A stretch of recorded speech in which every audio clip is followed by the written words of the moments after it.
think it's Ms Mitchell next, isn't it? Before you sit down. I appear as instructed by Amar Anwar and Company on behalf of the Scottish COVID bereaved, and my learned friend, when she was asking you questions, asked about refusal to treat, and I would just like to ask you a few follow-up questions on that. You gave evidence that you didn't know of any examples of refusal to treat if a person had not been given appropriate PPE to do so. Might it be that the fact that you didn't know of any examples is because of what you also referred to earlier in your evidence as not raising concerns due to a general lack of confidence that they would be dealt with properly? You mean as a barrier to not pursuing the refusal Indeed. to treat guidance? In all honesty, I'm not sure. What I think may well have happened in practice in settings where a number of patients were being looked after by a team is perhaps discussions took place around allocation of team members. So where specific risks were identified and members were hesitant or afraid for whatever reason, vulnerable family members at home being pregnant themselves, that they may have reallocated some of those resources. So it wouldn't be a refusal to treat in those words, but we would move the staff around not to put staff under pressure. And can I just check, you started that as a hypothetical and then you ended it as an actuality of moving staff around.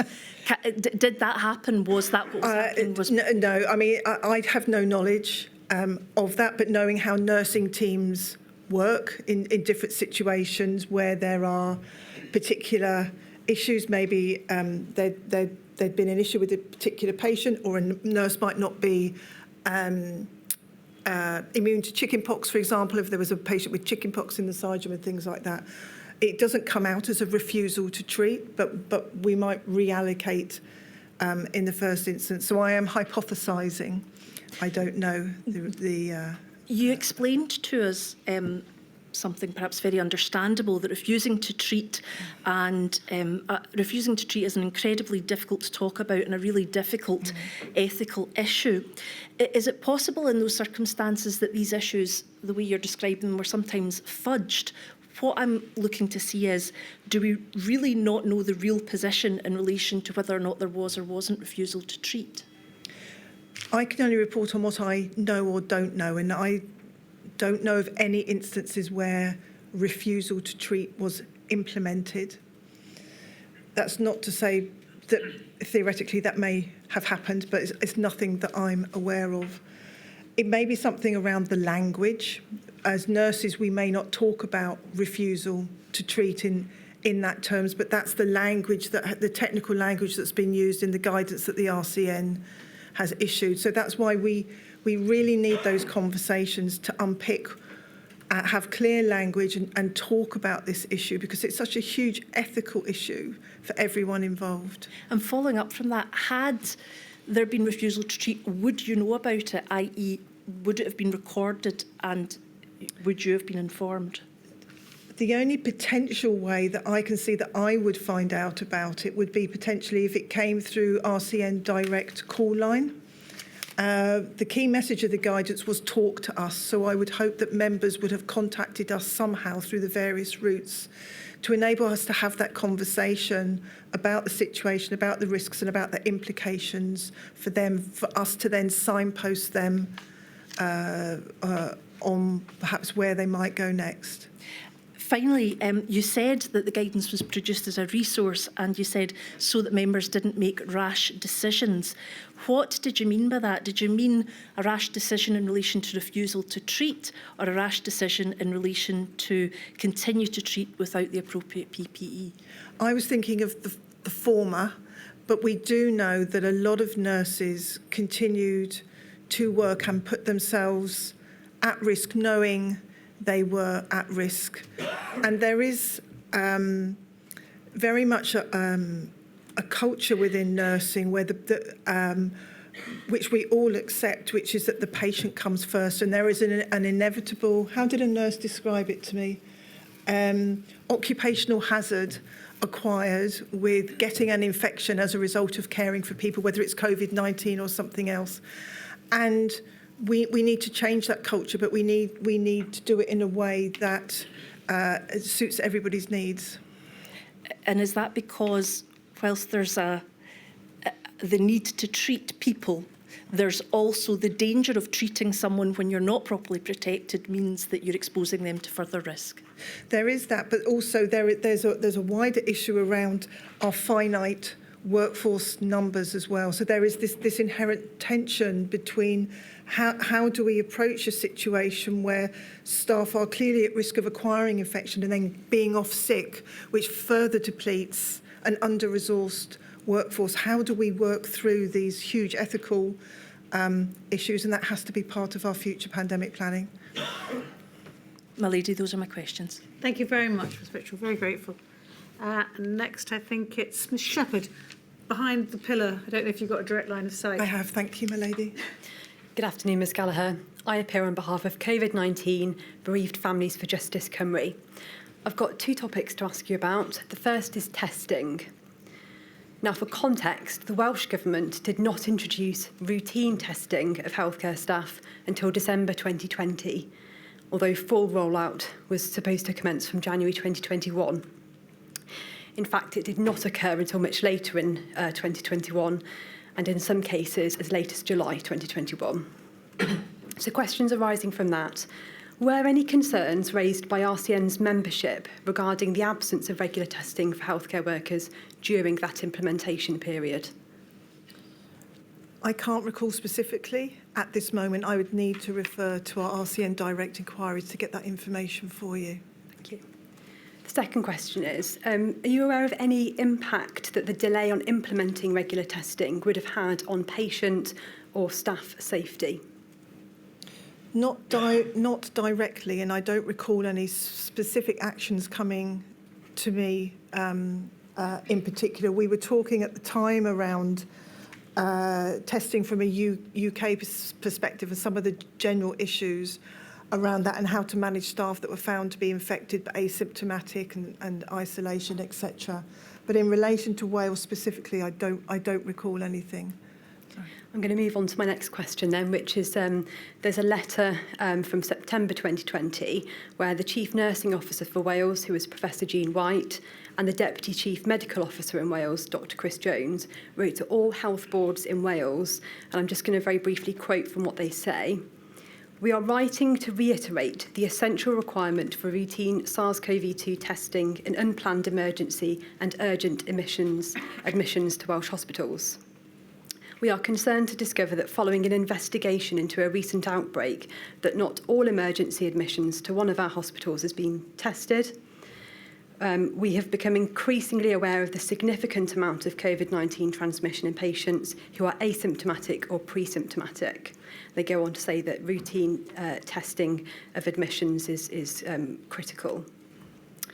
Was the RCN aware of any operational difficulties in implementing testing in September 2020? I can't recall any specific issues around implementing testing at that phase. A lot of the discussions, as I recall, centred around how we would manage staff and staffing if staff were found to be positive. But I don't recall anything specific, sorry. Final topic and final question. At paragraph 87 of your witness statement, you say that at a time when strong evidence of the transmission dynamics of SARS-CoV-2 may not have satisfied those developing and approving IPC guidance, the RCN expected a more precautionary approach to be adopted rather than the position of no evidence to justify no change to IPC guidance. Are there any particular measures that you say should have been adopted on a precautionary or a common sense basis? A lot of our activities, you would have heard, focused on preventing the risk of essentially inhaling the virus and staff becoming infected. Therefore, we're generally naturally drawn to wearing respiratory protective equipment, but our focus actually was also around improving ventilation in health and care facilities, although the mask discussions got most of the attention. So we did feel that there was a scarcity of information within the IPC guidance on ventilation that would then have enabled staff to perhaps think in more detail around the hierarchy of controls and then come to decisions around what PPE was required. Just one follow-up question there. When you talk about the hierarchy of controls, are you really saying that before we even get to RPE, we should be thinking about what we can do to reduce the amount of virus in the air first? That's how the hierarchy of controls is supposed to guide people to think about how you can reduce risks. But the hierarchy of controls isn't a linear process. You can consider and implement more than one control at once. So it's not something that you have to move through from level to level.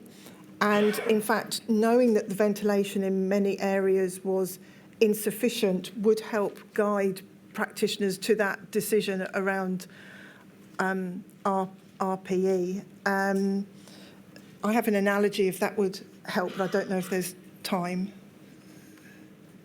I'm in my lady's hands. Very well. Okay. So the analogy that a colleague described to me, which I found very helpful because of the confusion around the hierarchy of controls, is how you protect people inside a castle from an invading army. So when you have a castle or a fort and an invading army, you have a number of controls in place to prevent that army reaching you on the inside. So you might have a moat, you have a drawbridge, you'll have a number of other controls. You don't wait until the army has swum the moat, got through the drawbridge, climbed the wall and got into the inner courtyard before you issue them with a bow and arrow. You give them a bow and arrow that's available first while you try and use the other controls you have in place. So that's what I mean by it not being a linear process, but lots of people got very confused about the hierarchy of controls and felt they couldn't move to PPE, and that's why the hierarchy of controls were viewed as being too restrictive. Thank you, Ms Gallagher. Thank you, my lady. Thank you, Ms Shepherd. Ms Alexis, behind you. Thank you. Ms Gallagher, I ask questions on behalf of the COVID-19 Airborne Transmission Alliance, CATA. My questions relate to the topic of IPC guidance, please. You've helpfully told us, and it's at paragraph 210 of your witness statement for those following, about a widely attended PPE IPC guidance stakeholder engagement meeting that took place on the 3rd of June of 2021. And we know that you attended that on behalf, of course, of the RCN, and also present was the chair of the IPC cell, Alari Davies, the Chief Nursing Officer for England, Ruth May, the National Clinical Director, Infection Prevention Control, Mark Wilcox, as well as Dr Barry Jones, the chair of CATA, amongst numerous others. Yes. And at this meeting, serious concerns were raised by and on behalf of healthcare workers on the front line regarding the IPC guidance not reflecting the scientific evidence that COVID-19 was an airborne virus. Now, my first question is this. What did you, please, on behalf of nursing healthcare workers, hope would be achieved following this large stakeholder meeting on the 3rd of June 2021, please? What we hoped for was agreement between all parties around how we could clarify the language of airborne transmission of COVID-19 that would then allow for greater protection of healthcare workers given where we were at that point in the pandemic. It wasn't about having every healthcare worker in an FFP3 mask all the time, because clearly that's impractical, as well as being very uncomfortable. So it was about making it easier for healthcare workers to do the right thing to protect themselves in those particular circumstances. And up until that point, the feedback from our members was that actually the guidance didn't allow them to do that. What, if anything, changed in relation to the IPC guidance as a result of this meeting, please? So in effect, there was no change. We hoped, because the meeting was a very professional one, to be able to continue the dialogue to move things forward. We had, there were a number of people there, and we used examples around reusable respiratory protective equipment. Some was a new device, some were powered respirators, as examples of what was also possible.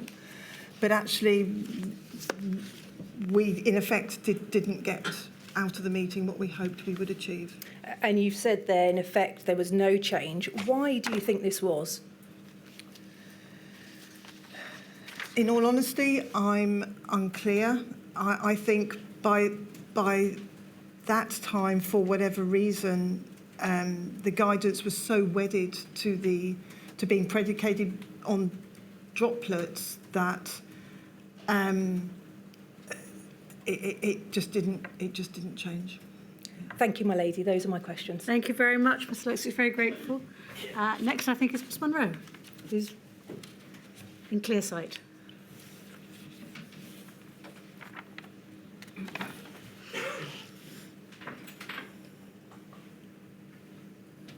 Thank you.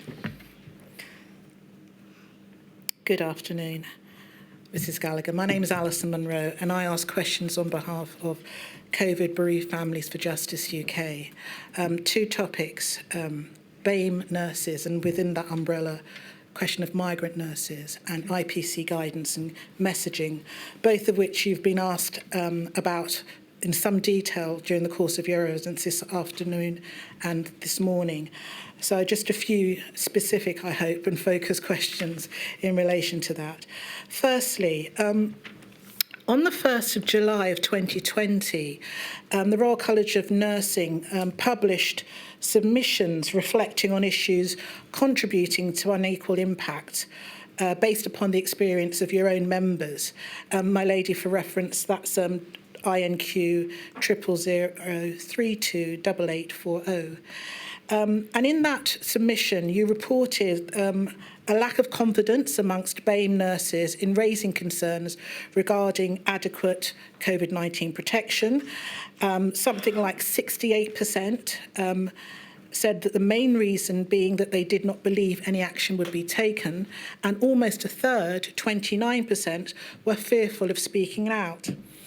Now, specifically looking at migrant nurses, one of the issues identified by the RNCN as contributing to this unequal impact was the precarious position of migrant nurses, especially in light of the hostile environment. Could you briefly, Mrs. Gallagher, tell us why the RCN believed that that had an impact, a negative impact in terms of protection of migrant nurses? Nurses recruited from overseas, you're referring to specifically there. To come to the UK to work as a nurse from overseas within the pandemic would have been an enormous strain for our nurses, particularly those from black and ethnic minority groups that had come from overseas. So in addition to having to adapt to the culture within the UK and how our hospitals and our healthcare system works, they would have been faced with many new and different ways of working that would have been, very challenging to them. We know that our overseas recruited nurses were suffering potentially financially from not being able to access public funds, and we knew that COVID-19 was exposing some inherent inequalities within certain nursing groups. So all of these would have combined really to undermine their or not give them confidence around how they would be listened to, and how their concerns would be taken seriously. Thank you.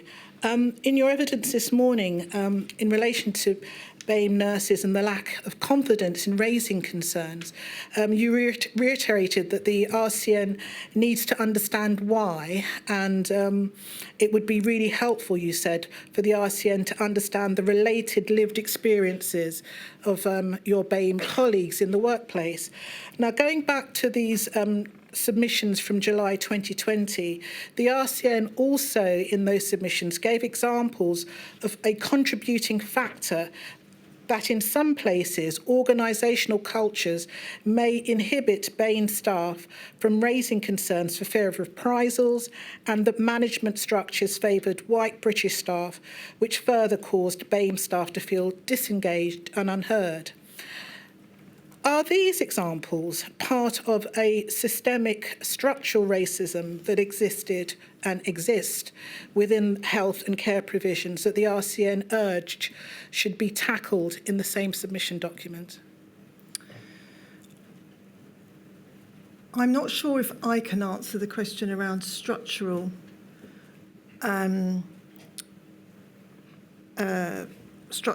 challenges in place. We do know that there are inequalities in relation to how Black and ethnic minority nurses are able to move and progress within nursing, and that there is a predominance of them to be present in the adult social care sector, but also within Band 5 and Band 6 roles. So not seeing and working with senior leaders from Black and ethnic minority backgrounds could be something that our nurses feel is compounding their lack of concern or confidence in terms of raising concerns. Have I answered your question? To an extent, yes. Okay. Related topic. Do you agree that there was an issue in terms of disparity in support faced by agency nurses? I don't feel I can answer that. I think agency nurses as a whole have really quite a difficult role. I've worked as one myself. Some prefer it, some it's because it's the only way they can work around family and home commitments. So I would say that although the reliance has reduced somewhat and the use of nursing banks has increased with organisations that should offer more support for all staff, but including those from Black and ethnic minorities, I think we would have to really go back and talk to those nurses and understand if we are to really be able to answer that question around the disparities. Well, based on what you've just said, you may not be able to answer the supplementary question, which is whether or not you agreed that that impacted particularly on Filipino and BAME nurses because they make up quite a large proportion of agency Filipino nurses certainly are a large proportion of our overseas recruited nurses, and they have very close connections with other Filipino nurses and relatives that are here in the UK. So they will often, socialise and stay within the groups that they feel confident in. So again, I think the learning is that we really need to understand their lived experience, but also we need to be much better in terms of when we collect data on those protected characteristics, so we can also use the data as well as the lived experience to bring everything together to understand things better. Thank you. Then finally, and in the time left, just briefly on IPC guidance and communication, you dealt quite extensively with that this morning. My question is in relation to a specific email chain reference, again for reference, INQ 000417625, between yourself and Dr. Lisa Ritchie regarding the review of IPC guidance and selection of respiratory protection. It's an email dated chain dated the 23rd of November 2020, you stated in that email that UK IPC guidance and policy, quote, does not currently support any mention of airborne transmission. However, we seem to have conflicting language and advice. My question is this: from the answers you've given this morning, it's clear that nothing or very little was done to address that confusion arising from conflicting language and advice. You set out your concerns and they remained extant until January 2021. Question is this: could and should more have been done to address the confusion in respect of the conflicting messaging around airborne transmission? So yes is the short answer. It should have been done. The language was confusing for staff that would have been using the guidance, and what members and nurses said to me that were not working in the speciality of IPC, because we're very familiar with the language and we can interpret and unpick most of it. But actually, to those on the front line, they need clear, unambiguous language and guidance that enables them to do the right thing at the right moment in time. So it felt, in their words, as if the guidance had been written for IPC specialists, but not necessarily for clinicians implementing it at the front line. Thank you very much indeed. Thank you, my lady. Thank you, Ms Munro. Stengar.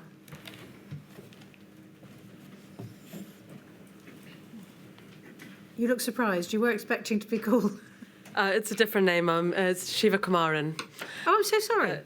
Sorry, my lady. I'll be asking questions on behalf of the long COVID groups.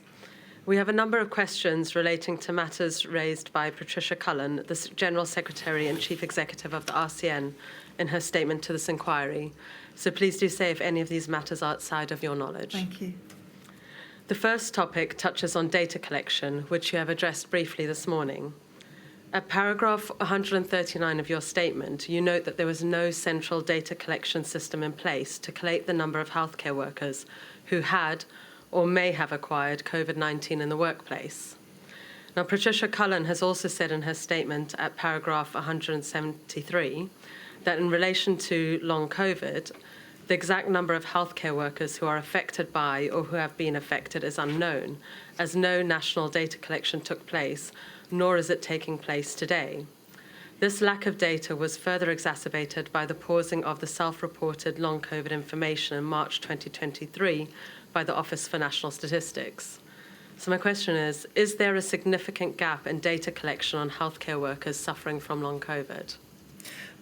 Based on my limited knowledge of long COVID, I would say yes, which is why we need better data collection. This is an area where we're learning fast, so that makes it even more important to have data collection so we can go back and understand things in more detail. Thank you. And now turning now to support for nurses with long COVID. Patricia Cullen says that the RCN received a large number of calls from members about long COVID. I think she numbers that at 50 calls from November 2021 to December 2021 and 500 calls in 2022. She states that although keen to get back to work, many RCN members found workplace support was lacking and reasonable adjustments difficult to secure, and many faced reduced pay and some have lost their jobs. We've also heard from Patricia Temple today about the difficulties nurses with long COVID face in returning to work. Could you outline RCN's recommendations for improving support for healthcare workers with long COVID? I'm not able to go into a lot of detail, but the RCN is certainly calling very clearly for it to be recognised as an occupational disease. That will allow nurses who acquire, in this case, COVID-19 in the workplace to receive the financial and physical support that they need in the long term. Thank you. And I think Patricia Cullen's also referred to recommendations from the report of the All-Party Parliamentary Group, which, in addition to recognition of long COVID as an occupational disease, recommend production of guidelines for employers in private and public sectors for managing the impact of long COVID amongst the workforce. and collecting accurate and comprehensive data, which I think you've already mentioned on long-COVID, and the launch of a compensation scheme. So those would all be recommendations that you would endorse. Yes, they would. Finally, I want to return to your evidence about IPC guidance. You've explained today RCN's concerns about the inadequacy of IPC guidance in place for healthcare workers. To what extent was the risk of the long-term consequences of COVID-19 factored into decision-making about the necessary IPC measures for COVID-19? To the best of my knowledge, I don't recall the long-term consequences being part of the conversations around developing the guidance. Once we started to realise that long COVID was becoming an issue, and it was one of the impacts of this pandemic, then really it became very clear that the only way to reduce the risk of acquiring long COVID, and I can only talk about healthcare workers whilst they're at work, because clearly exposure in their private lives isn't something that we can manage or control in any circumstances. But whilst healthcare workers are at work, we should be doing everything, because not only do these healthcare workers get sick with COVID-19, most of the time, not all the time, most of the time, but then there is then the additional risk of them going on to acquire long COVID. So the only way to stop long COVID is to not get COVID-19, essentially, is what I'm saying. Yes. So then moving forward to the present day, do you think there's now sufficient consideration of the risk of long COVID in the assessment of necessary IPC measures to prevent transmission of COVID-19 in healthcare settings? We're now in the position where the IPC guidance has moved to the National Infection Control Manual, so we're not using pandemic guidance currently. I don't recall, I would have to check, but I don't recall seeing any reference to long COVID in pandemic IPC guidance, and I don't recall any reference to long COVID in the National Infection Prevention and Control Manual, although I would have to say that that's not the purpose of the National Infection Control Manual as a to-do guide, if that makes sense. It does. I think and I believe possibly your last question. Are there sufficient public health communications warning about the risks of long COVID in healthcare settings? I don't hear conversations around long COVID in the context of healthcare-acquired infections, whether that is in terms of the impact on patients or on staff. It's something that we should certainly look at and look to embed within our education of our healthcare workers, both in terms of patients and staff. As I said, knowing what we know now, some 4 years on from the beginning of the pandemic, but there's still a lot more work that we need to do on long COVID. Thank you. Those are my questions. Thank you very much, and apologies again for the confusion over your name. I'm so sorry. Well, I was misled. Like someone else. Right, I think that concludes the questions.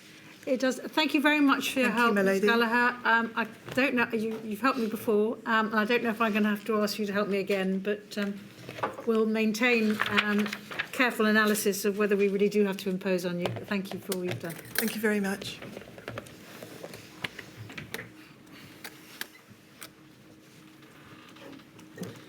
My lady, may I please call Nick Kay, who can be sworn.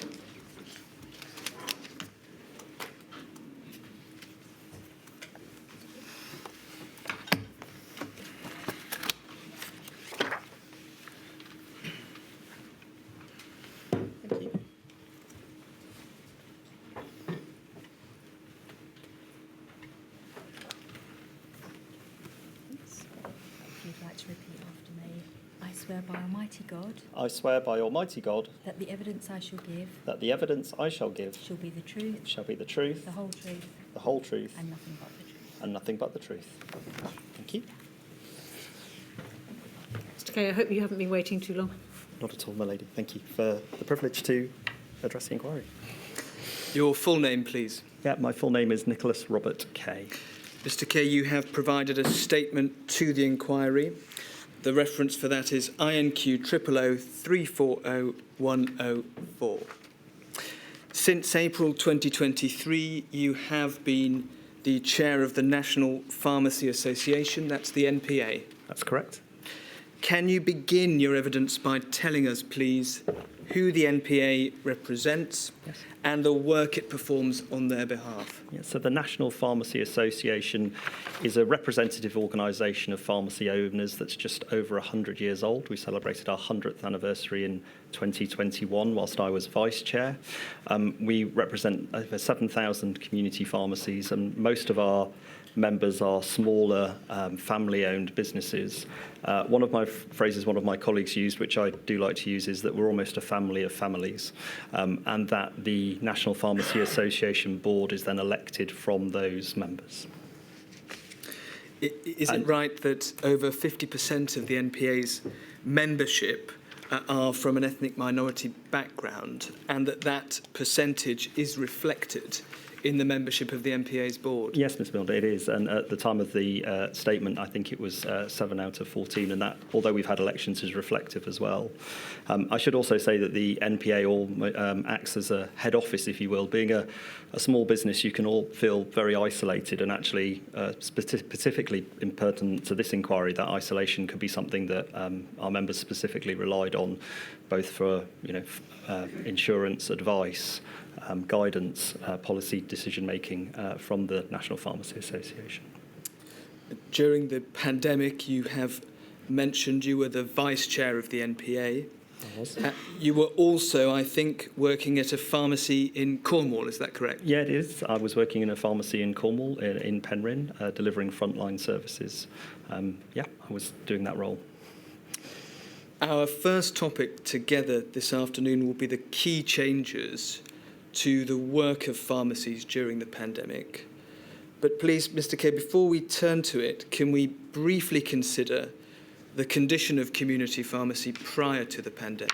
Yeah, thank you. So community pharmacy, I think, across all 4 nations was under particular strain, I think, in England reflected by reduction in funding. Also, workforce under huge demand. I see that specifically in my sort of rural area in Cornwall, but that's reflected in other rural areas such as Cumbria, Northern Ireland and Wales. And that it would be right to say that pharmacists as a profession had the ability to maybe work in other sectors. So the community pharmacy workforce was strained, and the funding envelope was also challenged pre-pandemic. So a system that was functioning but certainly strained. At paragraph 39 of your statement, you make the observation that during the pandemic, pharmacies took on a bigger role as your words, first port of call for patients struggling to access other parts of the health service. Can you help us? Why did pharmacies assume this role? So I think I'm exceptionally proud of all community pharmacies for the way in which they stood up within this time frame as being accessible, yes, with waits, yes, with those other things that we had to put into place, which maybe we'll talk about later. But, being an accessible healthcare professional where someone could still walk in and see you was a unique part, I think, of community pharmacy at that time. And I think both people were scared, people were frightened.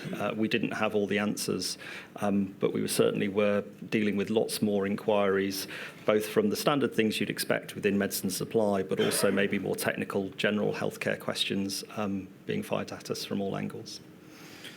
I wonder if we can go to on screen, please, INQ 000319520. This is written evidence that the Pharmaceutical Services Negotiating Committee submitted to the House of Commons Health and Social Care Committee in November 2020. At paragraph 6, we read that, and I'm paraphrasing here, PSNC asked 9,441 pharmacies to pick a day in June or July 2020 and record how many informal patient consultations they had. And the results indicated that the average pharmacy carried out 15 informal patient consultations a day. To give that figure some context, at paragraph 7, the report indicates that if the pharmacies hadn't been there, this would have led to an additional 65 appointments in each GP practice each week in England. Do these figures give us a sense of the scale of the role that pharmacies assumed? Yes, I think this does give a scale of what was taking place. And I think also the recognition that time standard work was also, I would call standard work, traditional work in the community pharmacy was also at a heightened level. And again, on reflection, those were queries that could have been relatively basic, or in my own experience, those that were relatively complex, from somebody telling me that they'd had a cough, that they was coughing up blood for 3 months, for three weeks. Could they, what would be the advice? So that shock absorber, I think, of healthcare advice, I think is really proportionate. And again, 65 appointments. When you're a community pharmacist, and some of the people that we represent, you're not only lead clinician, duty clinician, manager, business owner, counsellor, all those other things. It's an extremely important part of what we do. But I would like to say that, I don't think we resent that work. The clue's in the title. The community pharmacy is part of its community, and that's what we thought what we do, try and support and help. But unprecedented increase in demand, Mr. Milne. At your paragraph 65, you touch on another of the major roles that community pharmacies picked up. That is, from April 2020, pharmacies began delivering medicines to the shielded population. How did it come to be that pharmacies were tasked with this particular role? So I think pharmacy was the right place for it to be tasked, given that we're the experts on medicines. We're the last part of that supply chain. I think medicine supply chain came under a huge amount of pressure at this time. I think there was something about, as well, the way in which people were able to step up and manage that. From an NPA point of view, we were giving guidance about, who should be delivering medicines, how they should be delivering medicines, the use of volunteers, that keeping going whilst maintaining supply to the most vulnerable people that we were serving was something that we thought was absolutely critical and crucial. And I think was welcomed at the time. The other thing as well is it also protected those people from coming into environments like a community pharmacy, which I guess the government perceived as being something which was a dangerous place to be, which is interesting as we move forward. How many deliveries took place in the first month the service was introduced, approximately? I think in England, it was just over 490,000. And similar schemes operated in Scotland, Wales and Northern Ireland? Indeed. Given you used the word strain when we were talking about the position of community pharmacy prior to the pandemic. Yes. Given that strain, how did community pharmacies meet the demand of this task? So community pharmacies and community pharmacists and their entire teams worked harder, longer, probably than they ever had, putting things that were unprecedented in place. I think in the witness there's a recollection of a husband and wife couple who actually spent 10 weeks working apart to keep their businesses running because they were both pharmacists and didn't see each other for that amount of time so that they could run teams in parallel. People going into work at 6 o'clock, leaving at 11 o'clock. Because, as I've said already, the clue's in the title, we're there to serve the communities with which we're based. The use of volunteers, the use of other members of the team were really important. But it really was that overall effort of understanding our patients, the people that we serve, to try and make sure that they had medicines and advice. Next, please, the contribution to the vaccine rollout. Yes. The inquiry has heard evidence from Dr. Michael M Holland of the Royal College of General Practitioners. Yes. His statement, if we can have it on screen, please, is INQ 000339027. And I'm reading the last sentence of paragraph 65.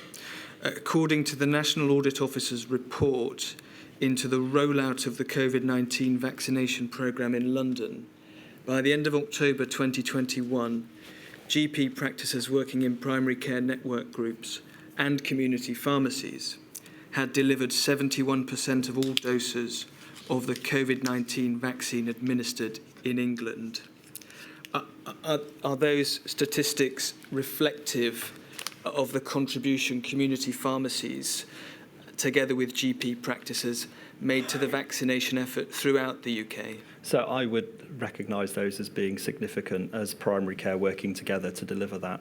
I think it's really an interesting point as well that they're not large new infrastructure centres.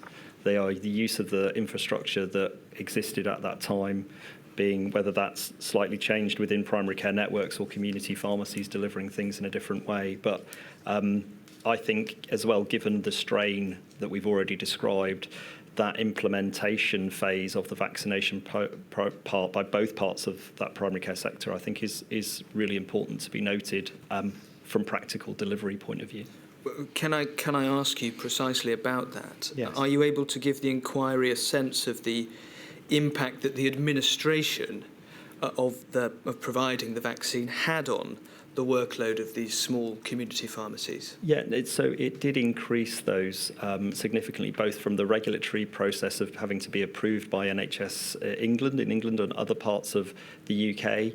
It wasn't classed as a business as usual type activity, COVID, in the same way that maybe flu vaccination would be. It had other things to go through. So there was not only time had to be taken to be involved in the programme, but then also the way in which that was administered also added additional workload and strain. Some very small community pharmacies in rural locations, I know, tried to change the way in which they work, designate a certain afternoon or work in a different way to try and meet that demand, whilst also, trying to protect themselves at that time, because again, if you're a single-handed operation, you need to balance that risk of business continuity with the giving of the vaccine. In a future pandemic, would you recommend the removal of this administrative barrier for community pharmacies providing such a critical role? I'd recommend it from now because it still exists. Can we next consider the challenges pharmacies faced in adopting... Sorry to interrupt. Just before you go on, Yes. so I understand, Yeah. could you give me more of an idea of what administrative barrier it was? Yeah, so there was a couple of things, my lady. So there was one around the way in which the designated supply of vaccine was held centrally. So there was things where people had to be designated as certain centres, whether that was primary care networks or community pharmacies. So there then also had to be a commitment to do a certain number per week. So there was something about the ability to deliver at the time was considered such a precious resource. So I think as things have moved forward, I think that maybe not so important now, and actually business as usual would be much more appropriate. But people were then having to try and create space to deal with that. And I know that the National Pharmacy Association certainly helped people. I know of one pharmacy in a very rural location in Cornwall where there was no other access for quite a long time, but to help that person through both the administrative burden and then work out what his work plan would look like, were something that we needed to act as a head office for delivering. Now, those numbers weren't massive, but they were hugely important to that community that was there, and quite an elderly and vulnerable community as well, my lady. And who imposed the burdens? Was it the NHS? So, yeah, it was part of NHS delivery. Both primary care networks and community pharmacy had to go through, for want of a better description, an accreditation process, my lady. Thank you. Can we first think about PPE Yes. together? At your paragraph 73, you say that PPE was not initially available to community pharmacy teams through the NHS. That's correct. Is this because community pharmacy was considered to be a private sector provider? Of course, when 90% of the income of most of our members comes from the NHS, it seems logical to call it a private provider, Mr. Mill. I appreciate that is the NPA view and indeed your view of that Indeed. categorisation. Yes. Are you able to help us, insofar as you are aware of them, the reasons for that categorisation? I assume it's because, and it's an assumption that, some part of community pharmacy is involved in a retail element, whether selling medicines for over-the-counter sale or whatever it may be. I see. Without NHS support Yes. in the provision of PPE, how did pharmacies source PPE? So there was a myriad of ways. In I think our evidence, there was a note where a dentist actually helped a pharmacy out with some that they had. I know that in previous witness statements, given that one of my colleagues has suggested that they had some made by a local school. I personally, we tried to source them from a DIY centre. There was all sorts of things that were going on in place to try and work out ways to try and keep ourselves safe. And I think what's really important as well is back then we didn't know what we were dealing with. I'm now a dad of 5. At the time I was a dad of 4, and I was having messages from my close friends, my best man at my wedding going, do you really want to go to work? Are you really sure you want to do this? Is this really worth it? And I'm sure that conversation was going on up and down the country, especially in those members with those single-handed businesses where they truly feel a sense of their community. So we were doing, I think, Mr. Milne, whatever we could to try and keep ourselves safe whilst deliver that care. Please can we go to INQ 000319522. This is the guidance for ordering PPE via the PPE portal. Yes. Before we have a look at its contents, can I ask you in brief terms to explain how this portal functioned? Yeah, so the way in which it would function, as I recollect, is you would both have to register it to make sure that you were eligible for its use, and then you would be able to, or once that was verified, you'd then be able to order a set amount weekly, given where the setting that you were. And as we moved through that pandemic, the amount that you could order was changed. So I note that I think from November 2020, there was a slight increase in the amount we could order, and that felt more comfortable. But up until that point, it felt quite strained and quite uncomfortable. If we look at page 9, please. This is a record of the various updates to the guidance. Underneath the 3rd of August, thank you, we read added pharmacies and larger social care providers to the categories of provider that are invited to order from the portal. Yes. Were you immediately able to order from the portal from the 3rd of August, or did things take some time? So I think as my recollection, and this would be my personal recollection, would be that yes, it was you were able to register and then be validated to order, but orders tended to be sporadic in the first instance. I take it then that PPE issues were not entirely resolved then by admission to the portal? No, eased, but definitely not resolved. Are you able to help us with some of the issues that continued? Yeah, so there was lots of decisions made about where you wear it, how you wear it, following those guidances. But I think as well, we might come on to later, community pharmacies tend to be quite small environments. So actually maintaining things like 2-metre rules were quite difficult. So community pharmacy, I think, was somewhere which was actually a high user of PPE for various reasons. And I think that was then reflected later with people like the National Pharmacy Association feeding that back. But initially, I'm not sure, given that we were decided originally to be retail, that actually was our public patient-facing role, I don't think was fully acknowledged at that point. And we'll come on in due course to look at some other areas where that may have been a problem. Can I just, on PPE, finish? Yes, of course. With this, please, looking to the future, would you recommend that community pharmacies have access to PPE on the same terms and at the same time as other healthcare providers? Yeah, I think that would be absolutely critical, given the nature of the work. And I think really importantly, sometimes some of the language used was around pharmacists, but really important for me to state that community pharmacies are much more than pharmacists, although we have pharmacy technicians, medicine counter assistants, there are a huge team involved with that. So I think recognition of the whole team, not just the pharmacist. Quite often when you walk into a community pharmacy, it's not the pharmacist that's on the initial counter that would meet you and greet you, and it'd be really important to me that those counter assistants, Benson's counter assistant, pharmacy technicians, pharmacy dispensers, that wider team is recognised in any future involvement within that, Mr. Milne. You have alluded to the issues around social distancing. Yes. Please, can we go to INQ 000 319559? These are the results of a survey conducted by the Royal Pharmaceutical Society, the RPS, in April 2020. Yes.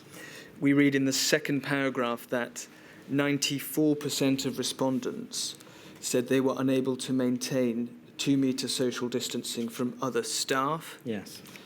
40% said they were unable to maintain social distancing from their patients. Yes. Generally speaking, did the small size of pharmacies present an incredibly difficult structural hurdle to overcome in achieving social distancing? So I think people that would work in community pharmacies would recognise, you would need things to be easily accessible. The speed with which you can move around a dispensary actually makes it more efficient if it's more compact and you're not working large distance purely from time and motion.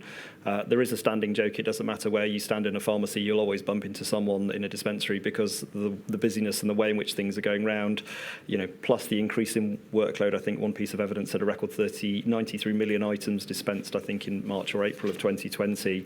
Slow down. Sorry, I get overexcited, my lady. My apologies. Not enough coffee or too much, I'm not sure. So many items, several million. I think we missed however many million. 93. 93 million items dispensed March or April. Yeah, thank you, my lady. Apologies. And I think that's just the practicalities of the way in which community pharmacies are designed. I think as well from the maintaining distance from patients, I think quite often, a Perspex screen over a counter that's no bigger than what I'm sitting in front of now, when you're wearing a mask and somebody's leaning around the side to go, hello, can you help me with, would just give a real life practicality of how that would be difficult to maintain the 2 metres.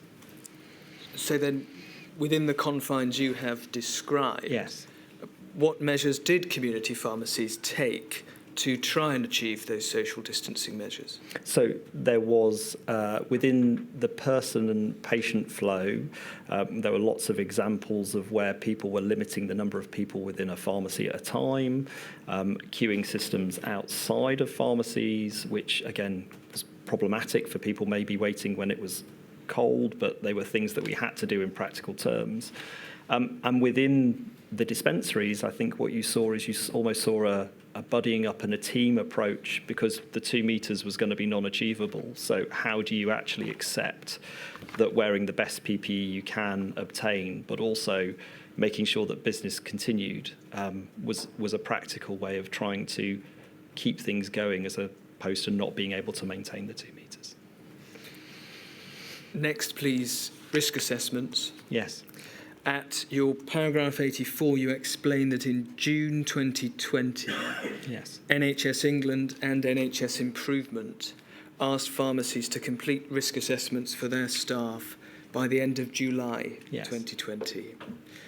Broadly speaking, please, what was the purpose of these risk assessments? The purpose of the risk assessments was to see whether or not community pharmacy teams were running as safely as they possibly could. The NPA issued risk assessments to complete based on both of the risk factors that were being promoted at that time. So ethnic minority, pregnancy, long-term condition, all the things that you would expect in a risk assessment, to try and make sure that both pharmacy owners, pharmacy team members were both aware of the risks that they may be putting themselves against, and then any mitigating factors they could do to try and avoid those. If we now consider the extent to which the end of July target was achieved, yes, please can we go to INQ 000 319552?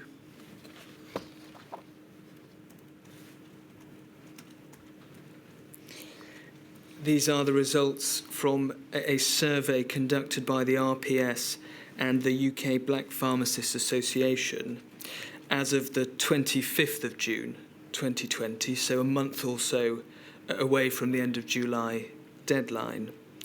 In the first paragraph, second line, we read more than 2/3 of BAME pharmacists and pre-registration pharmacists across primary and secondary care have still not had access to potentially life-saving COVID-19 risk assessments.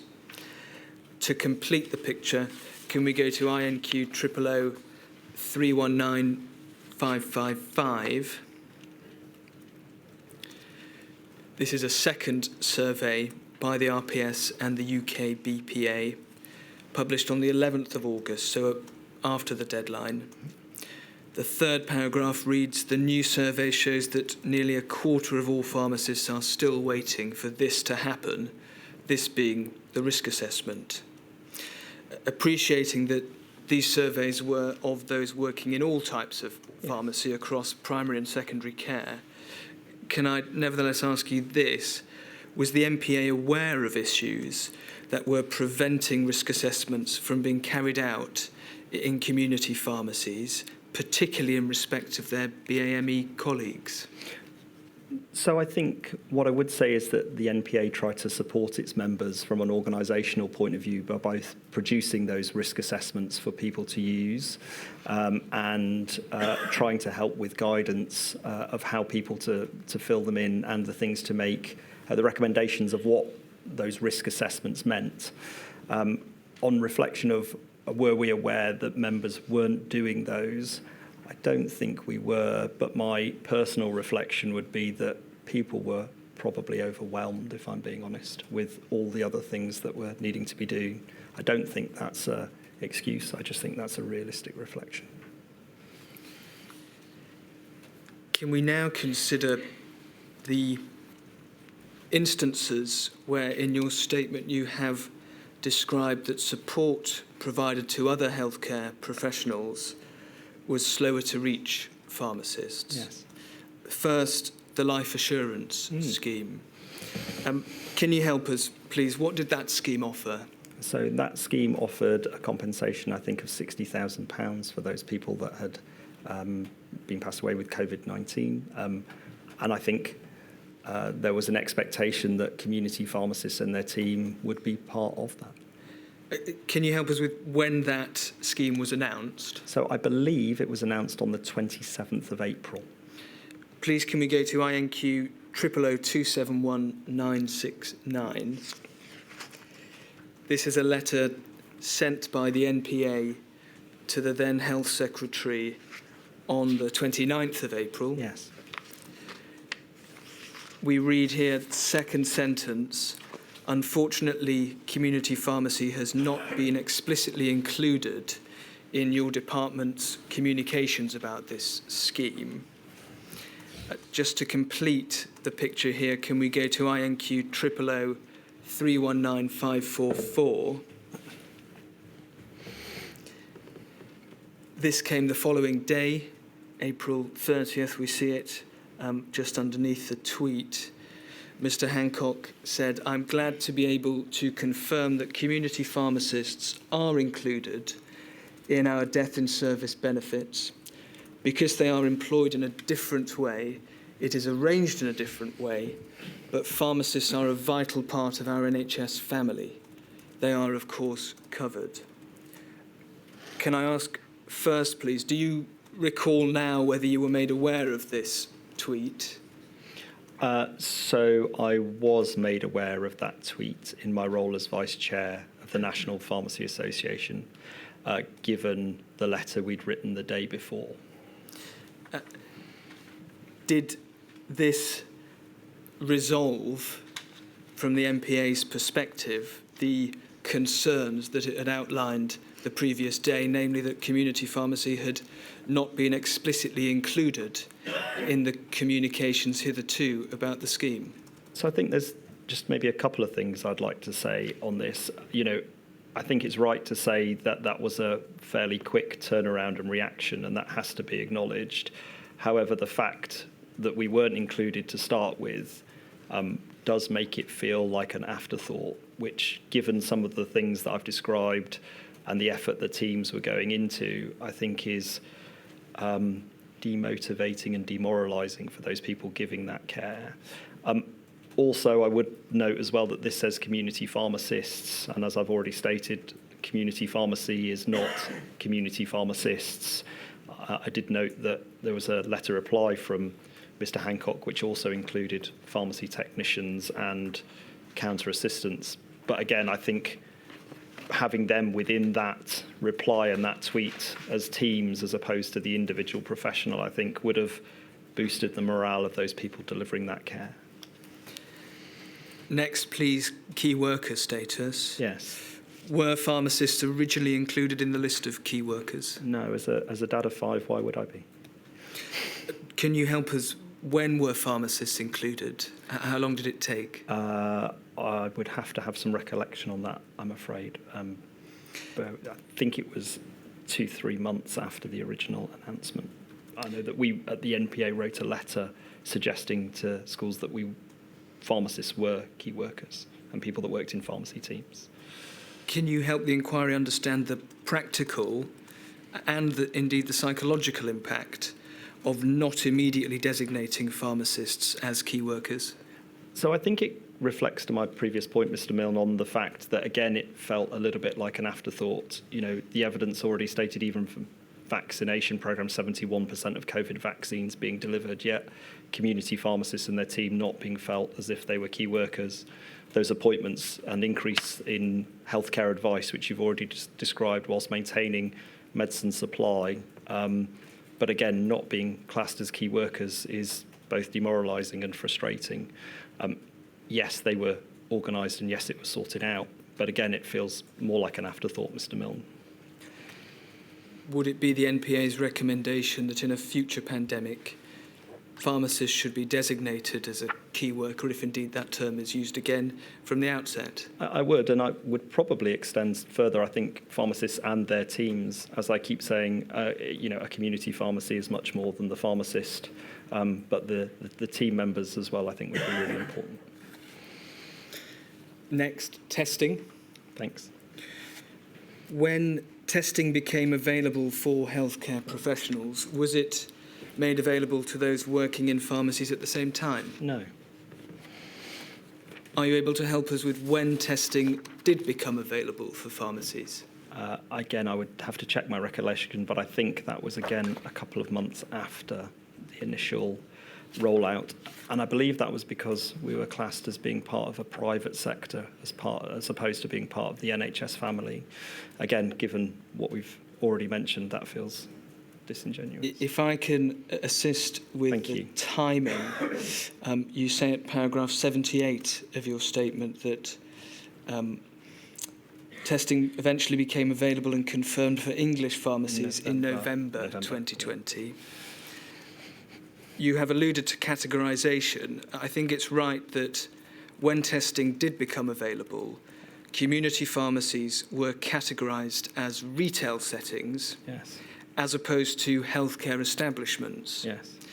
What effect did that have on the self-isolation requirements that community pharmacies had to observe in the event of someone within their team testing positive for COVID-19? Yeah, so this is where a lot of the practical implementation issue could occur, because you would have to then have everyone isolating as opposed to the individual and those people in contact with.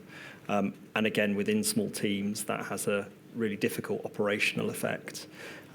We know of pharmacies where in rural locations they may have had to close because of this type of classification, which ultimately resulted in a reduction of care for those people in that community. So again, as I said, potentially slightly tongue-in-cheek earlier, Mr Milne, with 90% of most of our members' income coming from the NHS, it seems perfectly reasonable to not class as a healthcare setting. Did the NPA offer any practical solutions to enable pharmacies to keep providing their services in the event of a positive test? Yeah, so there were some practical things that we tried to do, both from a guidance and keeping up to date point of view when classification and reclassification happened. But we also worked with another organisation called the Company Chemists Association, which represents larger organisations. People would probably be familiar with Boots, for example, and Superdrug as high street chains, allowing individual team members to be able to swap across different organisations. And as part of the MPA, we have a wholly owned insurance company, which meant that we could allow those people to work and be insured to maintain supplies to maintain services within communities as a practical way to make sure people kept getting their care delivered. In your view, did the categorisation of community pharmacies as retail settings, and we have heard in respect of PPE, the categorisation as a private sector provider, reflect an underappreciation of their role in providing critical healthcare? I would have to say yes. I would also note that those things were changed, but it felt like an afterthought when people were giving their all to deliver care in an unprecedented time. Can you help us with when the retail setting categorisation was changed? I think that was the month after December. Yeah.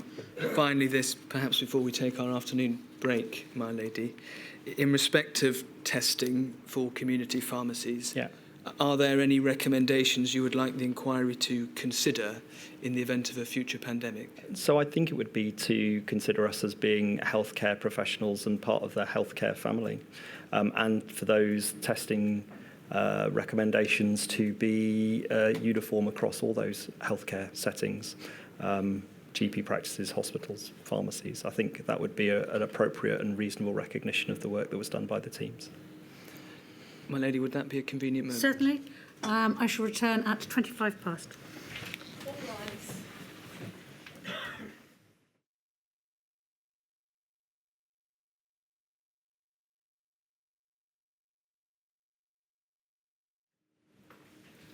Mr Mills. My lady. Mr Kay, Smell? funding. Funding. What financial support, please, did community pharmacies receive to enable them to safely perform all of the roles we have discussed this afternoon?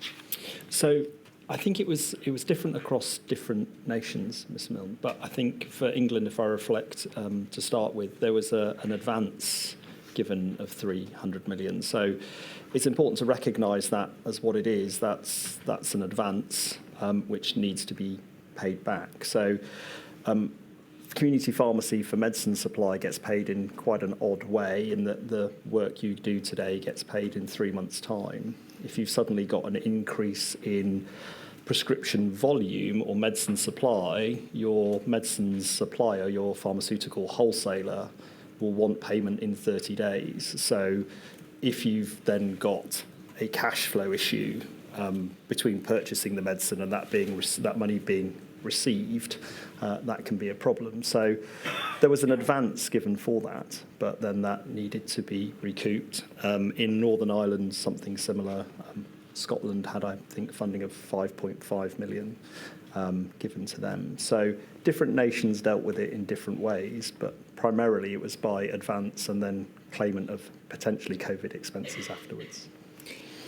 So we have the advance loan. Yes. That needed to be repaid by the community pharmacies. Indeed. We then also have reimbursement. Yes. For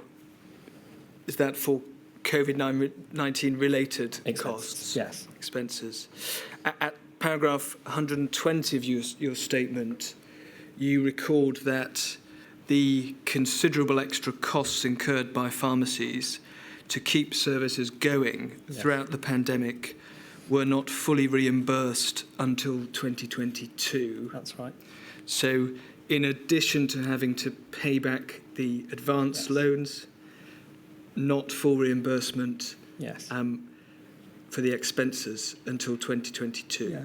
Can you help the inquiry understand the sort of financial pressure that delay put on community pharmacies? So I think it's right to put into that context potentially some of the additional mental stress that has on somebody who is sometimes single-handed, as I described the NPA as being our members' virtual head office. So not only are you in a situation potentially where, for some of the reasons already described, you're feeling a bit of an afterthought from some members of government, you're then actually worried I'm going to work from 7 o'clock in the morning until 11 o'clock at night. examples of my, separated from family members for 10 weeks, but then can I actually pay my team? Can I actually pay my mortgage? And those, in my NPA role, are some of the most difficult conversations I have. People want to do the right thing. They want to give that care to the communities they serve. But actually being able to pay their bills is another pressure and thought process that just invades the parts of their downtime if they've got any. And I don't think that should be under-recognised.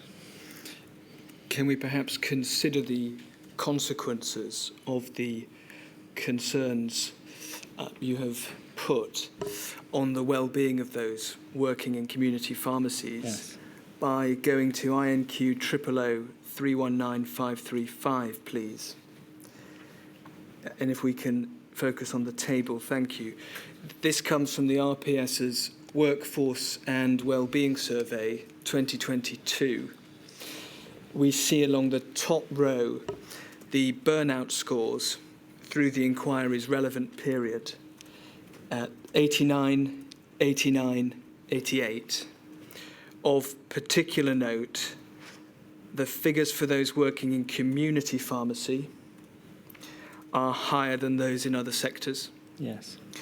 As are the figures for women compared to men. Yes. Can you help the inquiry understand, please, some of the reasons behind these very high burnout figures? It's hard to look at, isn't it? It really is. For me, community pharmacy and being a pharmacist has been a fantastic profession. I get so much from it, but that is a really stark reminder and reflection of what is going on out there. And I think my reflection on that burnout would be some of the things we've already talked about in not only uncertainty in how you're going to get the PPE you need, how you're going to get the medicines you need, how you're going to pay your team, that becomes overwhelming, and genuinely overwhelming. It's probably one of the hardest things as being the chair of the NPA I have to listen to is people who are, when's it going to get better, Nick? When's this going to change? And I think that within the inquiry is something that should be really recognised as people not feeling, I think, supported and part of that integral healthcare team. I think as well, it'd be right to say that, again, a female colleague of mine who was not on the NPA board anymore, but just said that she felt not only overwhelmed with all the things I've described that I was having to deal with, but also that additional caring responsibility, which we have to be realistic, falls on the women in our society more often than not. And I think that's additional burden is unbelievably difficult to fathom. Please can we go next to INQ 000 271 989. This is an open letter that the NPA, together with the CCA, who you have mentioned already, published in April 2020. The letter asked the public to help pharmacists by doing 7 things. We see them in these bullet points. Can I perhaps invite you to take us through each of these points and also think about whether this letter had the desired effect, sent as it was in April 2020, against the context of those burnout figures that we have just looked at running from 2020 to 2022? Yeah, thank you. I mean, my reflection, I think, on these asks of the public, and I would say most people were incredibly understanding, especially as the pandemic started and some of the things that people were being asked to do. I think the first point, when people had an infection, a cough and fever, I know I've had people present to me who did have those symptoms, but that's because they were trying to seek help and didn't know where else to go, maybe a lack of knowledge, a lack of understanding. And we would have to deal with those people in a really sensitive way to make sure that they got the care they needed, but also that our teams were protected. And I think that accessibility of community pharmacy came through with that but it was hard. It was hard to deal with when you actually had people presenting with those symptoms, which we did. And again, family and those people that are symptom-free to collect those medicines, I think some of that was supported by the medicines delivery service that you've already mentioned. But for those people that did feel as if they were, needing a family member or friend to pick it up, then there was some of the questions, as we've already think about test and trace as those guidance changes. Is it okay? I saw them last week. How does that deal with? The other one as well is buying the medicines and supplies you only need right now. That's really hard. We heard things on media, on social media. In supermarkets there were no toilet rolls. In pharmacies there was no Calpol. Again, as a dad of many children, as I've already described, there is a human being reaction to want to look after your family, and that was quite hard, and that caused some of the most challenging conversations about saying you can only have one bottle of this or one bottle of that. I think that sort of slight confrontational type experience led some pharmacies to pharmacy team members to have to wear body cameras and things, which I'd never seen or heard of in my time, but still continues, unfortunately. Repeat medications as well, especially those things around inhalers. People who needed inhalers, they were specifically, they were particularly worried about the continuation of supply.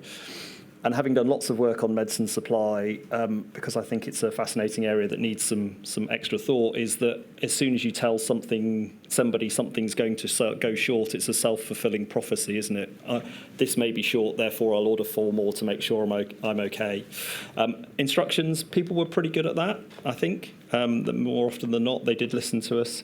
And again, we did have incidences. I had incidences where people got, we had to sort of treat them in a slightly different way and maybe be a bit more forceful, because I had to then explain to the team that, these were people that were scared, that were frightened just like us. And actually, the way in which we needed to deal with the people had to reflect some care. But some of the incidences we had weren't great. And keeping up to date with everything that's online, well, that was the challenge, I think, for everyone within the pandemic, trying to keep up to date with everything. But, we were just trying to get our way through that to keep people safe. Finally then, lessons and recommendations. Yeah. In your statement and indeed in your evidence this afternoon, you have described pharmacies as the shock absorber for the healthcare system. Can I ask you to share any recommendations, which you have not already had the chance to do so today, that you would like the inquiry to consider to better enable pharmacies to fulfil their critical role in a future pandemic? Yeah, thank you, and thank you for the opportunity. I think the shock absorber is a phrase one of my colleagues used first, and is absolutely perfect to describe, I think, some of the things that community pharmacy did at the time. There's lots of recommendations in the report, but if I had to pick 3 that I would really want the inquiry to focus on, I think a sustainable and resilient community pharmacy network. As I sit here today, 7 pharmacies a week are closing across the 4 nations, and that is tragic for any future response. So a resilient and network that exists, I think, is going to be key. Infrastructure, it's hard to make infrastructure, whether that be large Nightingale hospitals, large vaccination centres, but again, reflecting on the evidence from your general practitioner colleague of 71% of vaccines being delivered across existing infrastructure. I think if that community pharmacy network is resilient and exists, then get ready to use it. And to my lady's comment earlier about how that NHS bureaucracy could be maybe reduced, understanding those safety things that need to be in place, I think would be really important. And then really reframe community pharmacists and their teams as a genuine part of the NHS family and a key delivery in healthcare, which we absolutely are. As I've stated before, 90% of the income of most of our members come from delivering NHS services. And they would be my 3 key asks. Make sure that we're here, use us, and we are part of primary care. Mr. Kay, thank you. My lady, that's all I ask. Thank you. A few questions from Ms Campbell, who's directly in eyesight. Thank you, my lady. Mr Kay, my name is Brenda Campbell, and I ask questions on behalf of the Northern Ireland COVID bereaved Families for Justice. Thank you. three topics, all of which, in fact, have been touched on in your evidence already. But if I might take you back, please, to the opening stages of your evidence in which you mentioned that the NPA board reflects the membership of the NPA itself, and as much as over 50% of the NPA's membership comes from ethnic minority backgrounds, and over 50% of your board also comes from Black, Asian or minority ethnic backgrounds. And I gather from the way in which you answered the question initially, that is a source of pride for the NPA. Absolutely. Did or does the NPA consider that the diversity of your board, in fact, strengthened effective communication in the course of the pandemic between the membership and the leadership? Yeah, I would say it did. And I think it's really important to understand that the NPA board is elected from the members of the NPA. So to add to your question, not only the ethnic minority dimension, which was real, we had people who knew family members that were dying. You know, that was a key part of what was really important to us. But we also have an individual board member for Scotland, Wales and Northern Ireland. So actually cross-country sharing of information, I think, put the NPA in a really interesting place to be able to share intel information across all four nations. So yes is a short answer to your question, but I think the board's diversity, both in where people are elected from and also the diversity of the group of people that we are, I think makes us a board that was able to step up at this place. Well, can you give us any specific examples of that in terms of issues that may have arisen that your board was better placed to deal with? So one that jumps to mind immediately would be things around actually vaccine hesitancy. So we had people in the community that were from ethnic minority who were going, actually, this is really, you know, there's some vaccine hesitancy, there's some education pieces, and actually that front line, because people on our board were actually delivering care. You've got to remember that our board is made up of people that run their own business and delivering care. We had a lot of frontline intel that was coming up. So, you know, family members that were maybe shielding in a different way, or, you know, like I say, vaccine hesitancy, that type of thing was directly from the front line straight into the board and then straight out into policy recommendation. And I think as well as things like risk assessments we talked about earlier, you know, our risk assessment was out in June, which was relatively quick, I think, as far as that was concerned, because that's what our membership demanded. Thank you.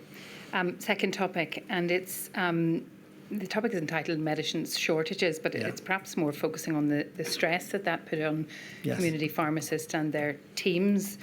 In your statement, you highlight the considerable amount of time that pharmacists and their teams had to spend sourcing medicines, particularly when they were out of stock. And in fact, the statistics are concerning. I think your November 2020 survey indicated that 50% of respondents were spending up to 5 hours per week, 40% between 5 and 10 hours per week, and some over 10 hours per week, every week. Every week. Which in real terms is well over a day in normal working conditions of trying to source medicine on behalf of your patients and customers. How did that impact the workload of those who remained in the store at the front line to deal with your customers? Yeah, so it's really grateful for the question, because that medicine supply function is a key part of what community pharmacy does. And actually, taking that time away from frontline delivery of care is really problematic. Because community pharmacy is a team, it's not always the pharmacist that's having to deal with that, but it's definitely taking time away from other members, like you say, who are supporting someone else, or if somebody needs to be shielded, that does have an impact then on the ability to do other functions within the pharmacy, such as dispense medications and do the day-to-day. So it definitely does have an impact. Or if you decide that you're going to replace that time and you need more time and more staff, that then has a financial impact, which we've already touched on, was particularly challenging with the advances and things that were given at that time. Your statement reflects some examples of pharmacists who really went above and beyond in order to access patients' medicines. Yeah. But what about from the other end in terms of patient and customer confidence? How did it impact their confidence in the community pharmacy system? Yeah, so I think what it did was, as I mentioned earlier, I think as soon as something becomes publicised in a media or in a social media about something becoming short in supply, I think then that's a self-fulfilling prophecy. Everybody then wants to grab something. I think as well, what the government did was put in place things like the serious shortage protocol. So what that allowed people to do is and pharmacists and their teams to be able to go, actually, this medicine's out of stock. I don't have to send you back to another part of primary care to get that prescription changed. I can change this for you now. Or your prescription's for 3 inhalers, actually, so everybody gets one. I'm only going to give you one. So those were some challenging conversations with people, but they were things that were important to do to maintain that supply. I think overall confidence, this is a personal experience, overall confidence in supply chain remained high, but there were then specific areas that went out of stock that were highlighted that then people had lots of questions, and those drove a lot of demand. I think, off the top of my head, I think there were 20 serious shortage protocols issued over the time frame, 14 of which were for HRT, which then caused lots and lots of additional questions and things. So different groups, I wouldn't say it was an overall lack of confidence, but when something was highlighted, certain groups then caused extra pressure. And I know in your statement, and I'll leave it for present purposes, you have some suggestions of how that might be addressed in future. Thanks. But if I might turn to my final topic, and that is funding, and again, you've touched on it just very recently indeed.